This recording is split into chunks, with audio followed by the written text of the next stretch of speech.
Thank you so much for tuning in to Journey with Christian D. Evans podcast. I am your host, Christian D. Evans. And guys, I am very excited and very humbled to have this individual on our podcast. We are all hitting different facing problems, right, in our business, in our life, in our relationships, in our health, in our wellness, whatever it is. And it took a while for us to get this individual booked and on our podcast because she just brings in an incredible amount of insight in those specific categories and so much.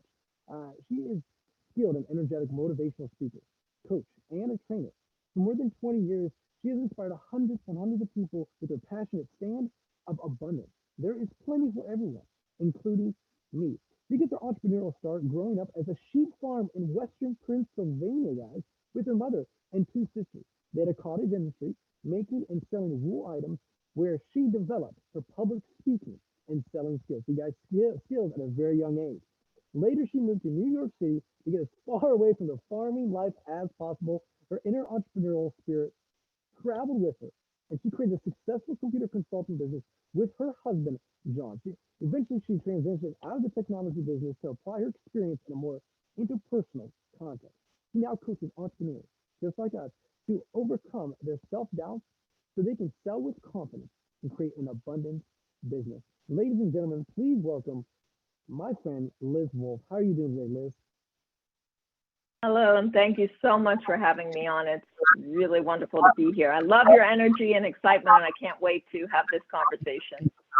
Well, I'm very excited as well because I've never had a sheep farmer on our podcast. I'm very excited. A little bit of history, and obviously, I love what you did. You developed certain skills. Talk about obviously the ups and downs of it, and then obviously those skills, and then how they've been able to really impact your life holistically.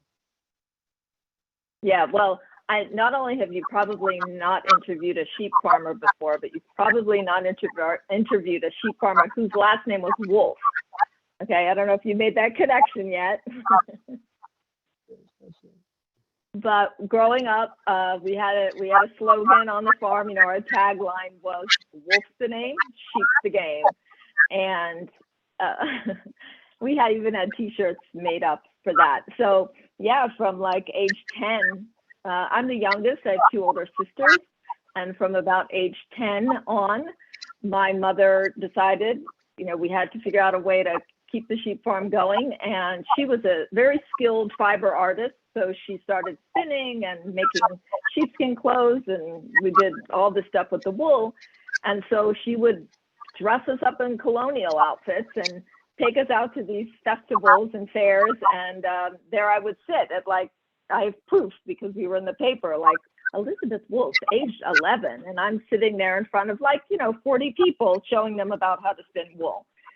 So I not every moment of growing up on a sheep farm was joyous and exciting or pleasant, but certainly I thank my mother to this day for throwing me out there and getting me started on my entrepreneurial experience from that.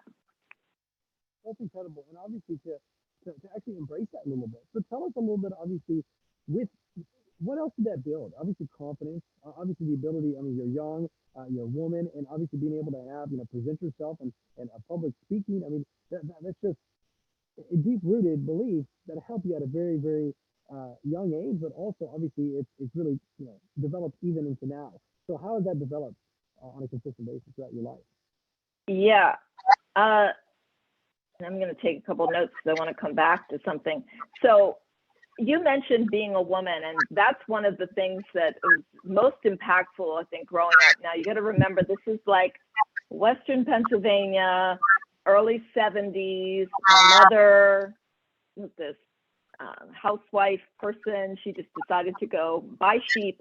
And we're in a sea of dairy farms, and we were only women growing sheep. My parents were divorced, and my dad, although very present, was not part of the farm experience. So I really got to see how my mother really had to develop and struggle to move through, especially at that time, when women's lib was like the thing. So she was like a fish out of water. She really didn't have that much experience in doing any kind of entrepreneurial stuff. So one of the things that I did learn, and I do want to talk about this some more, is about that idea of hard work. So if you've ever worked on a farm or done any kind of physical labor like that, people are like, oh, this is so hard. And I'm like, well, you haven't worked until you've picked up hay bales in 90-degree weather, out in the sticky hot wind shorts where it's poking at your legs. And some of my listeners here may have actually had this experience. So definitely a sort of a very determined grit that I grew up in. Creativity was a big part of my growing up. But I think probably the biggest thing was the sense of freedom. Like my mother, literally, she didn't care. I mean, she was just doing her thing. And her friends, her city friends used to say, Dolores Wolfe, the only woman that actually lives and fulfills her dreams. And she would just like do what she wanted to do, which was a really amazing model to look up to. So creativity is definitely something. And then to feed into the abundance principles, even though we were money poor, we were experience rich.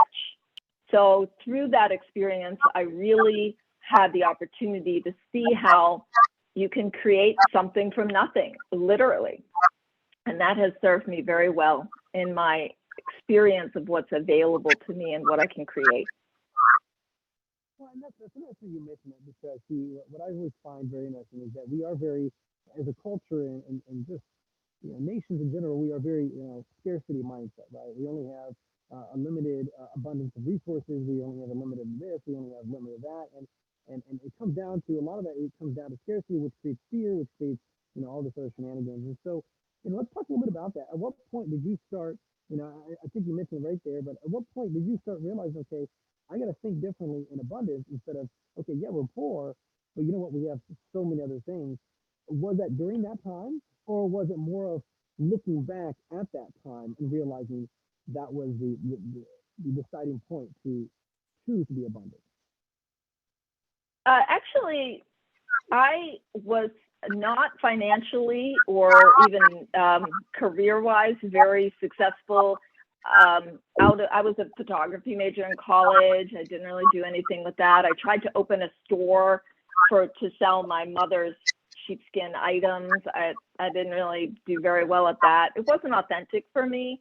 I tried to be a rock star. I'm a singer and I used to dance. Never had success with that. So I sort of bumbled my way through my early years out of college and didn't have a lot of money, didn't really know what to do. But probably, as a lot of people have done, I at some point decided to do a good amount of personal development work on myself, where I started to actually, that was the first time I learned that basically everything in my life came out of my beliefs. And that was the first time that I really began to understand that those beliefs I was holding like the truth, like, money is hard to get. You got to work really hard for it. You have to be really disciplined. You got to know the right people. My mother always used to say that. She used to say, this is where you learn these things from. She used to say, how do you get to know the movers and the shakers? How do you get to know and be a mover and shaker? And she never considered herself to be one of those people, which is crazy because she was totally a mover and a shaker, but she felt excluded from that. So I sort of always felt on the outside, like, how do I get to know those people? How do I do the right things? And then very briefly, I'll tell you that when my children I got married, I had children, when they went into school, the big thing, especially in New York City public schools, is raising money. It's like a big thing because, budgets. So for whatever reason, I volunteered to be on the fundraising committee. Maybe I thought it'd be fun to hang around with a lot of money. We had like a $800,000 budget. I thought that would be cool. And it turned out I was really good at it. And the combination of how I was very into creativity and I had all this experience. I had already started my business, which was having some success. And I remember literally having this moment that the only difference between abundance and scarcity is my thinking about it. and that I could have the same experience and actually interpret it both ways. I could decide that this is an abundant experience that I'm having right now or a scarce experience. And the second thing that I learned about that is that usually that thought process comes from me comparing myself to something else. And either I was feeling really great because, boy, look at me go. You know, I had my own business and I was doing well financially. But look at all those people and how much bigger their businesses are and how much better they're doing. So I could literally stand in the same space and look at one way and feel like super great and the other way and feel terrible about my business. So, but the most important revelation is that that was really just my thought process. That had nothing to do with reality. It was all my interpretation of my experience.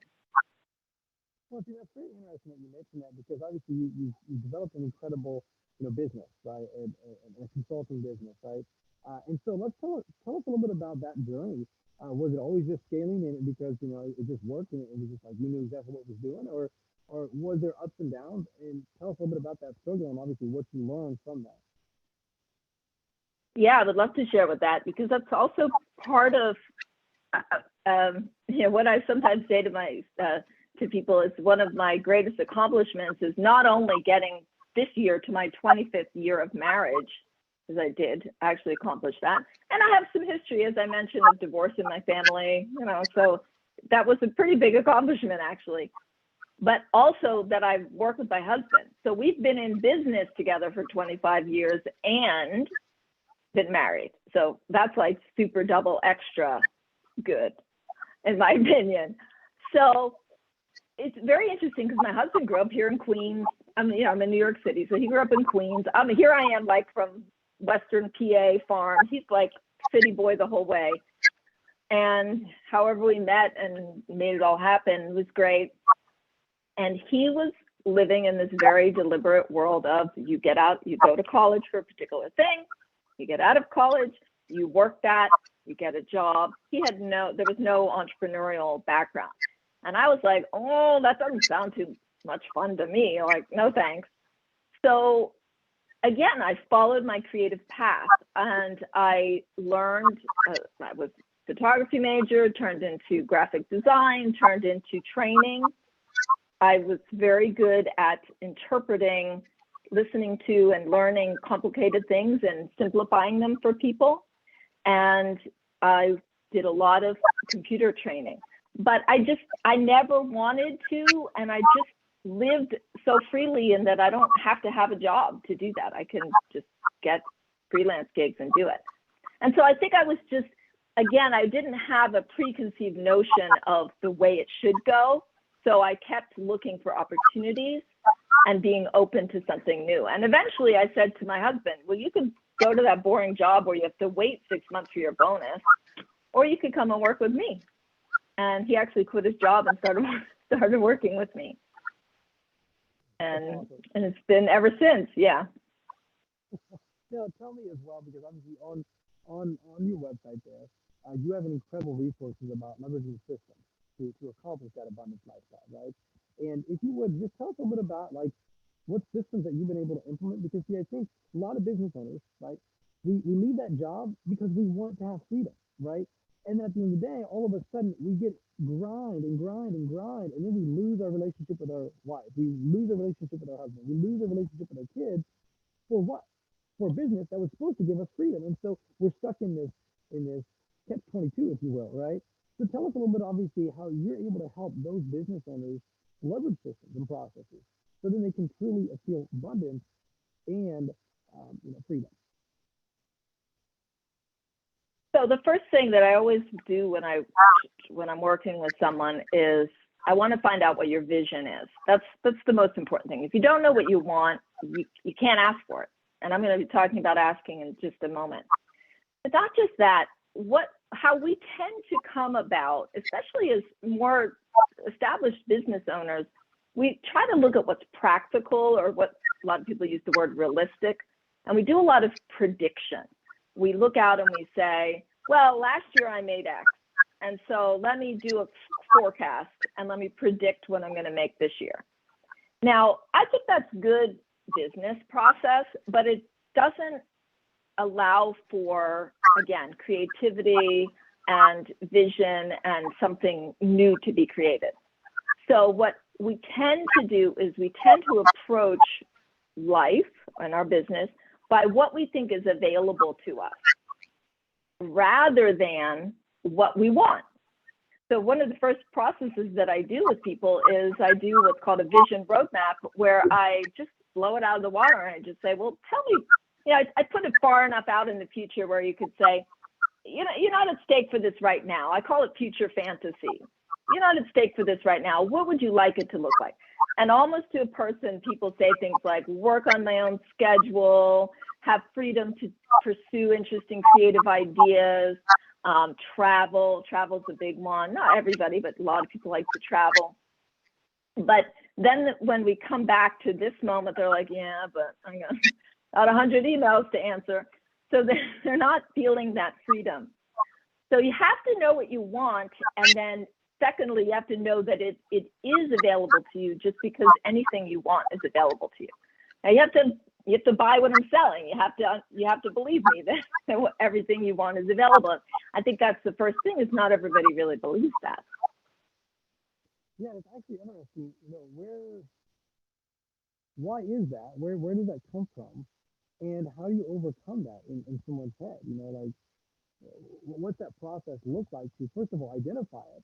Because sometimes it's so subconscious that you don't even realize, you're not even consciously aware that, oh, you're self-sabotaging in your business. I was just had someone on our podcast a few years back, and he was talking to me about his situation where he had a $3 million business, and every time, for some reason, $3 million, he told himself he was going to sell it. And for some reason, when he got it to 2.5, he would self-sabotage and he would come down to 2 million, right? And it was just back and forth, back and forth. He wasn't able to get to the 3 million because it was some sort of subconscious thing. It wasn't until a coach, and he shared the story and stuff. But tell us kind of, where does that come from? And like, what is your, obviously you as an expertise and an expert in identifying that, but also helping them through that psychologically?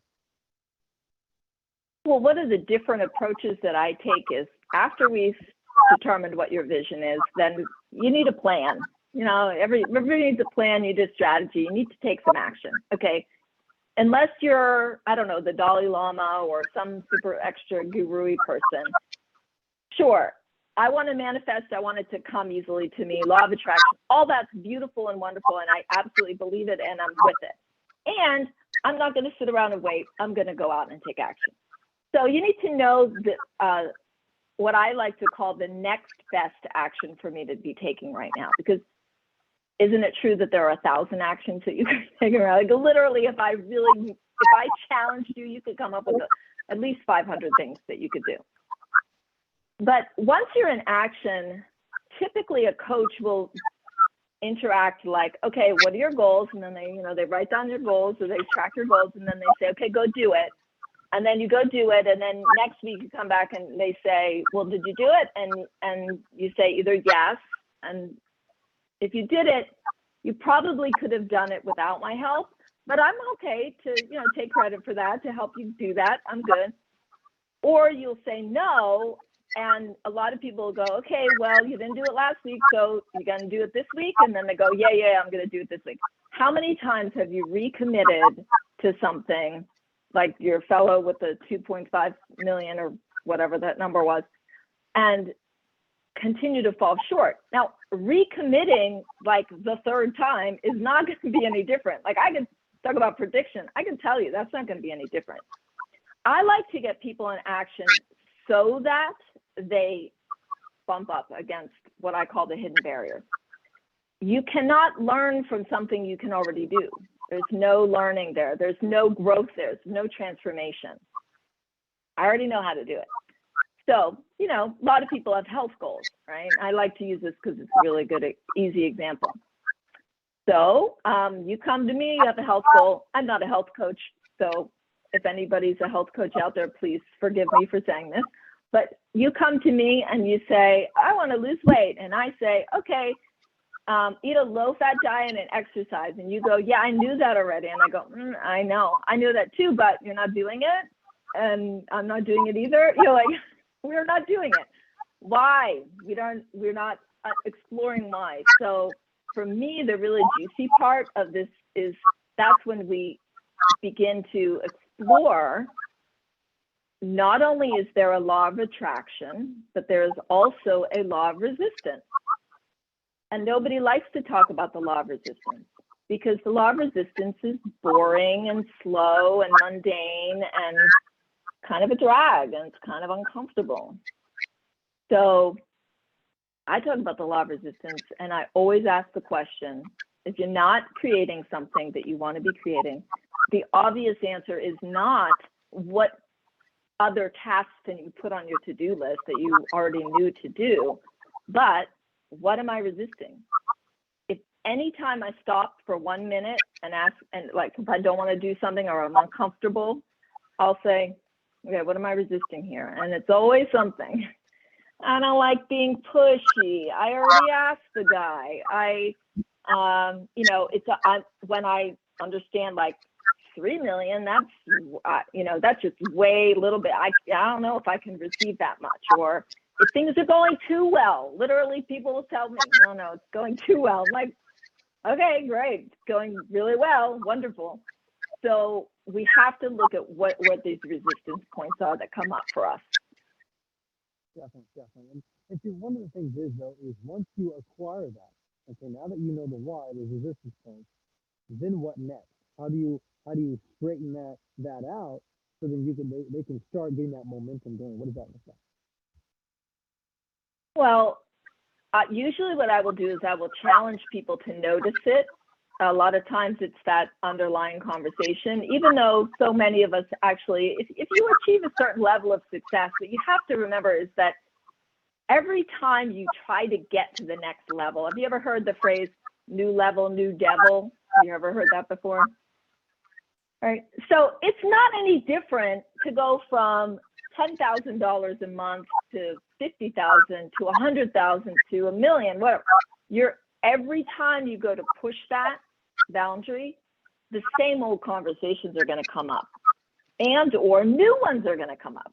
Like I never had the problem before of figuring out how to sell a $20,000 deal.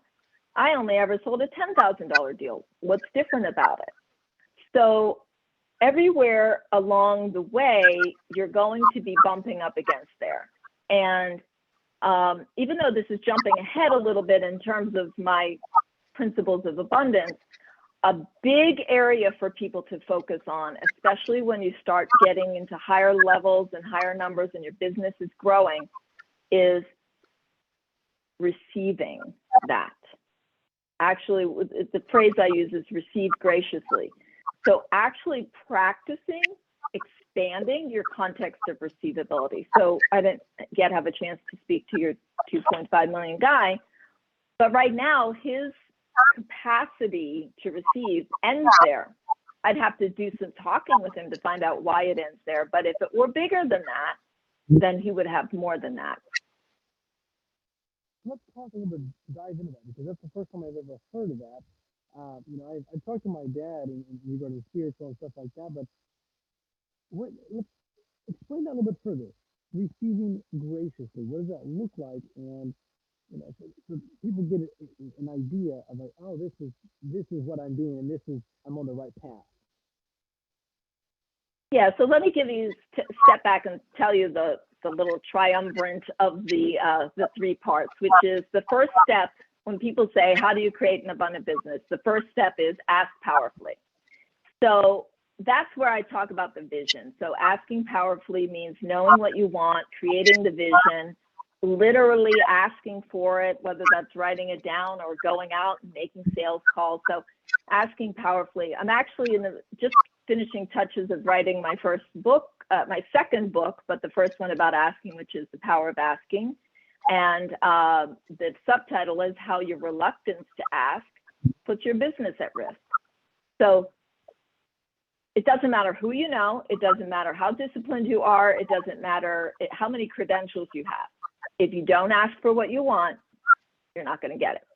So asking powerfully.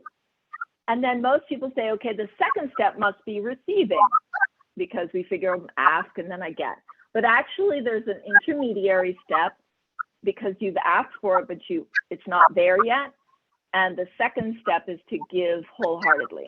So giving wholeheartedly means it could look at actually a lot of different ways. It could be like, well, I don't have a client yet, or I don't have, the connection I want, but I can help somebody else get it. I can do, I can help do a referral. It could be literally for newer entrepreneurs. It could be something like, excuse me, donating to an organization that helps to start entrepreneurs in like a developing nation somewhere, for example. It could also be letting go of clients that don't work for you and aren't your target market, and you kind of know they're a bad client, but you're holding on to them anyway because they pay you every month. It could be clearing out your office. There could be a lot of ways of giving. After that sort of primes the pump, the last step is to receive graciously. And everybody says to me, oh no, I want it. Yeah, I want it. Oh, bring me those major clients, bring me that. Right. But then when we hear about, let's say, $100,000 proposal or something, we're like, I don't know. Can I do that? Can I deliver on that? There's so many ways that we receive conditionally. And that starts even from, how do you receive a compliment? How do you receive a hug? How do you receive somebody who says, can I give you $5 for gas? I always say yes when somebody offers me $5 for gas. They offered, I'm going to receive it. So it's literally a practice. And what are you resisting, or where does the discomfort come in is when you notice that you have uncomfortable feelings when the moment comes to receive it, then there's something there. Now, a lot of the reason for that is because we were taught to be very modest and say no, and it's impolite. There's a lot of reasons that we don't. We're worried that if I receive that, then I'm going to be obligated to you later. There's a lot of reasons for it, but again, we need to get underneath that and to see what it is for you. Well, that's very interesting insight, and I really appreciate you kind of sharing that and bringing that back and really kind of diving into that because it really, I think, it helps our audience kind of talk through that and walk through that in their own mind and say, oh, this makes more sense, and realizing that it's not a bad thing, because what happens is that, subconsciously and consciously, that it's very beneficial down the road. So let's talk a little bit about, okay, you know, abundance and scarcity. Okay, I find this very, very interesting because, basically this is the bedrock of a lot of this stuff, right? Why do some people, is it self-esteem? Is it confidence? Some individuals that go out there and they have an incredible offer, and some individuals, they make have a $100 million business, and some individuals, they're not as smart, they're not as ambitious, or maybe they're smarter and ambitious than this person over here, but they have a $5 million business, right? Or maybe they have, only a low six figures. What is it regarding abundance? Sometimes, we see a lot of marketing agencies right now, right? And it's like almost an just ridiculous amount, but also we have to realize that there's abundance of clients out there that need your help. Just let's talk a little bit about that. And when you're working with a client that's struggling with that, and walking them through that, and then obviously helping them totally expand their mind, and then as well as the results that you have seen with clients that you've worked with because they've been able to overcome that. Well, one of the misconceptions that's out there in the business world is this idea of deserving or worth, that you're worth it. So I am adamant that nobody has ever given me a single dollar because they thought I deserved it. That's not why people give you money. That's not why you buy something. You're not like, the guy in the deli in the corner, they have the really great bagels. He just seems like a nice guy. I feel like he deserves my $1.50 today. Like, we're not doing that. We're saying, I'm hungry, it's a good bagel, and I want it. It solves a problem that I have, which is that I didn't eat breakfast yet, and I'm on my way to the subway right now, and I need to eat, and I happen to like his bagels. So the only reason people give you money is because you're solving a problem for them. Unfortunately, though, we have a lot of our, like you mentioned, self-esteem tied up in, and this confidence, idea of confidence, tied up in, am I worth it? And then what we do is we justify by saying, well, I deserve it. And the reason this drives me so crazy is because your clients are not saying he deserves it. They're not, that's not what, you don't even tip people because you deserve it. You tip people because they provided a service for you and you think they did a good job. That's why you do it. So we have to eliminate from our idea in business that anybody has anything because they deserve it. The reason anybody has anything is because they received it. And they had space available in their consciousness to receive it. Now, confidence is a slightly different thing where, again, what I find is a little tricky is people try to build up their confidence by that justification. Well, I'm really worth it, or they stand in front of the mirror and do power poses, which, by the way, I'm all for power. Like, don't get me wrong. Like, these are, I call these tools in your entrepreneurial toolbox. Like, if it makes you feel good to get, before I do my podcast, to do my big power, do it. I'm not saying don't do it, but don't spend all your time fixing things that you think are wrong with yourself while you're not taking care of your client. Is this resonating for you? Yeah, that makes perfect sense, and I get where you're coming from because it's a two-edged sword, right? You don't want to stop, right? And that's one of the things I think some individuals that I talk to, they almost self-analyze and they analyze too much and they don't just take action, right? So it's like you can't. There's a fine tune. Yes, you got to ask why do I do this? But then saying, hey, you know what? Why? Okay, cool, wonderful. Now take action, right? And making that happen. Now let's talk a little bit about your. And I appreciate you bringing up self-esteem because I always find that just an interesting topic. Because Dan Pena and a lot of these other entrepreneurs, they talk a lot about this, right? They talk about you can have all the skills, unless you have the self-esteem and the courage to go out there and the strength to do it, then it's all irrelevant, right? And so let me ask you this: just you know, as a woman, definitely in this culture, right? Where did you get your self-esteem? What helped you establish that self-esteem to say, I'm Liz, I know who I am, I know what I'm worth, and I know what I'm capable of. Yeah. Well, I had a revelation about this. There's a few things I'm writing down because I want to talk about a few different things, but very specifically, I had a revelation about this. As a trainer, which I thoroughly enjoy, by the way, anybody ever speaking, training, love it. I'm so happy to get up in front of groups of people and create transformational experiences for business people. Like, I am so ready and so there. So afterwards, it's not to say I'm not nervous about it, right? But a lot of times people would come up and say, you were great. Wow, that was great. You're so great. You're so great. Well, you would think that would give me a lot of confidence, that somebody would say, you're so great, you're so great. It feels really good in that moment. But then the next time, if I don't feel so great, then I'm like, well, maybe I'm not great after all. And maybe all those people, maybe that was a fluke. I wasn't really great. And then I would be even more nervous, and then maybe I wasn't great. And then, so it all became about this idea of, am I or am I not great? Do I or do I not have confidence? It all came into focus for me in a bright, shining moment that you love to have, where I realized it has nothing to do with being great and everything to do with what am I committed to creating? What kind of an experience am I committed to when I walk in front of a group of people, or when I sit down to write my book, or when I get on a podcast? What am I committed to creating? Because that is a new experience every single time. It doesn't matter how many sales you may have lost, big deals you may have lost. It doesn't matter how many times you felt nervous in front of somebody else doing any kind of a conversation.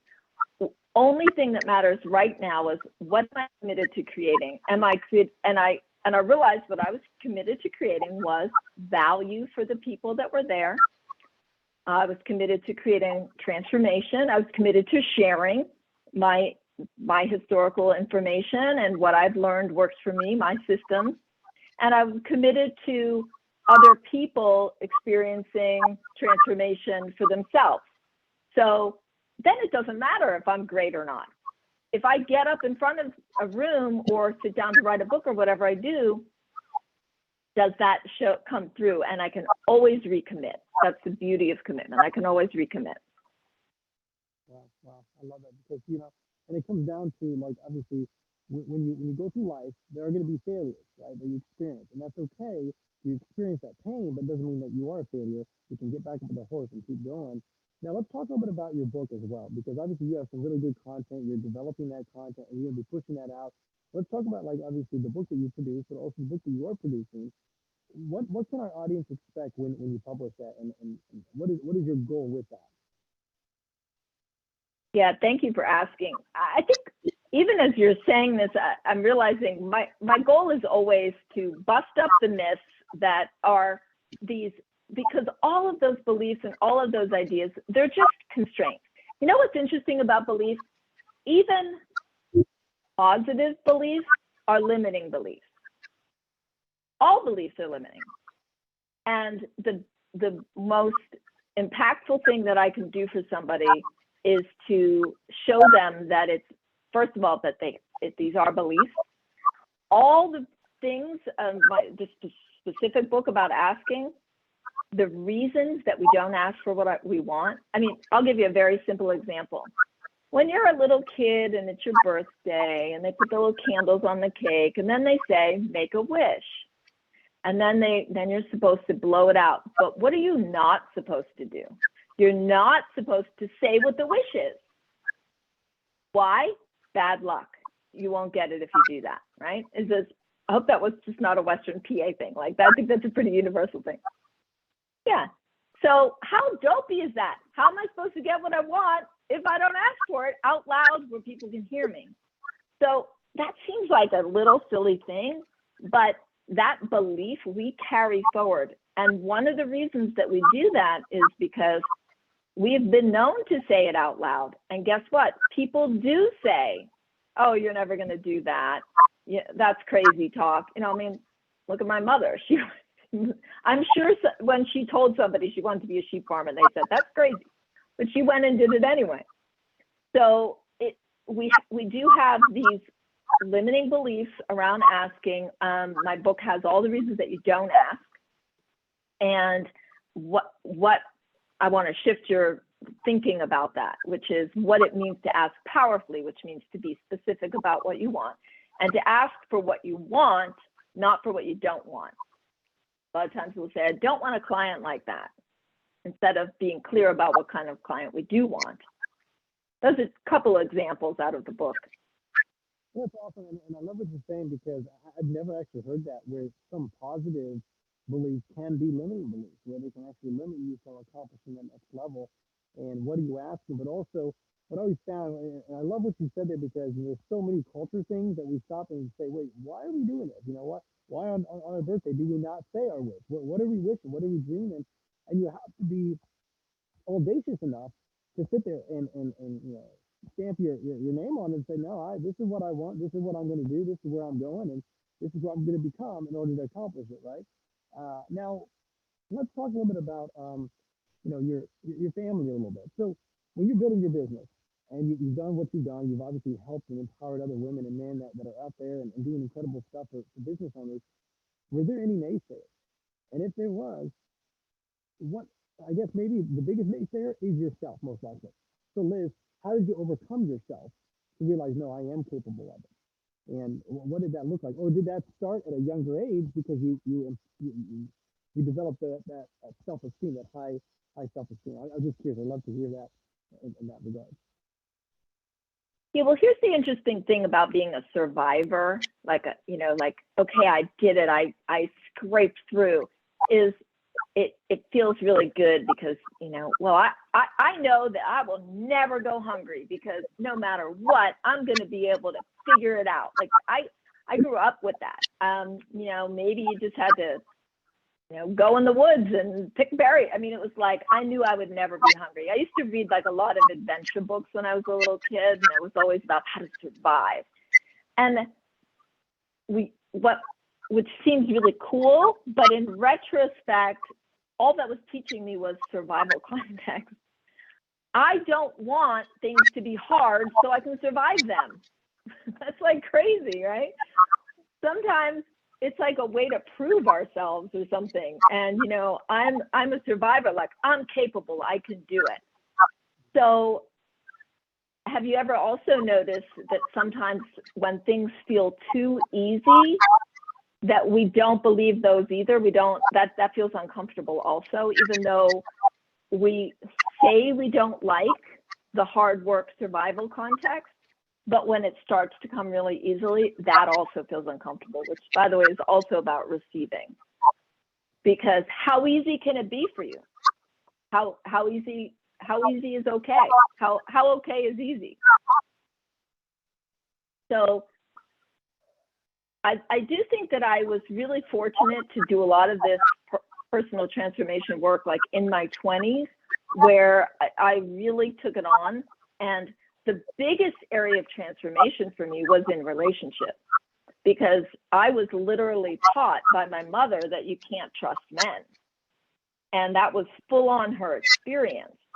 So even though that really isn't true, lots of men are trustworthy, as women are too, I really was faced with that, I got to see how powerful that belief was. And then I started to look in the rest of my life and see, well, where are all these other powerful beliefs? Like you got to work really hard to get what you want. A classic example of that is not asking for help. Not asking for help. When people don't ask for help because they think they're supposed to do it themselves. And that's why I really love, as a first step for people, one of the exercises I say in the book is to just go out and make random asks of people. Just ask for stuff. Like ask for a discount, ask for money, ask for a ride, ask for, just ask. Not to get the things, but to practice that, to see, to get better at seeing how easily it could come to me. And that I could simply, I don't have to work hard for it. I could just ask for it and receive it. And through these exercises and through these practices, keep bumping up against those feelings of discomfort. And every time they come up, what am I resisting? And when you can identify what you're resisting, perhaps with a coach's help like myself, then you're able to be more present to it in your everyday, and then it gets easier. Yeah, and you said something that was really remarkable. I love what you said. Just ask for it, right? Ask, and not in regard to the result, but more of the journey. What are you experiencing? What are you feeling? And one of the things that I found definitely as being a leader and leading in life, and obviously like yourself, Liz, is when you ask, you ask with intentionality, you ask with confidence, and you'll be amazed of the response that you will get. And then also what I find is that you have to have that confidence in regard to leadership and stuff. And I know this is kind of a big point, but the point is you have to be confident in the direction you are going, and that helps. That asking kind of situation builds confidence, which then it comes over here. It can obviously substitute for confidence in the direction of your company. This is where we're going. This is what we're doing. Some of the greatest visionaries are the ones that, okay, I don't know how we're going to get there, but we're going to get there. I'm going to figure out a way, and we are going to get there, right? And it's not they're non-negotiable with that strategy. And I love what you said, because of course that allows you to get really, in essence, is building that skill to to be able to implement over on this side as well. So that's awesome. That's awesome. Now, before we let you go, because obviously we've been able to dial in a lot of good content here, Liz, and just I really appreciate being authentic and sharing your story. Now, where can they reach out to you? Where can they get your content and your resources? Because you have just a ton, a remarkable amount to really add value to people. Where can they reach out to you, Liz?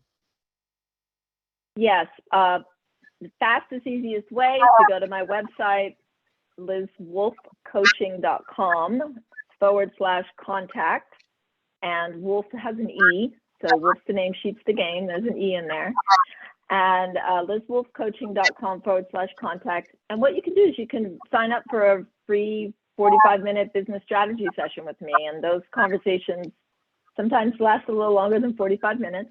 And the idea that reason I do that is because I'm mostly interested in finding out what are some of these limiting beliefs that you have that you feel are keeping you from the next level. So I would strongly recommend anyone jumping on my calendar and having that conversation with me. Awesome. And guys, those links will actually be in the description below. So you make sure you click on that.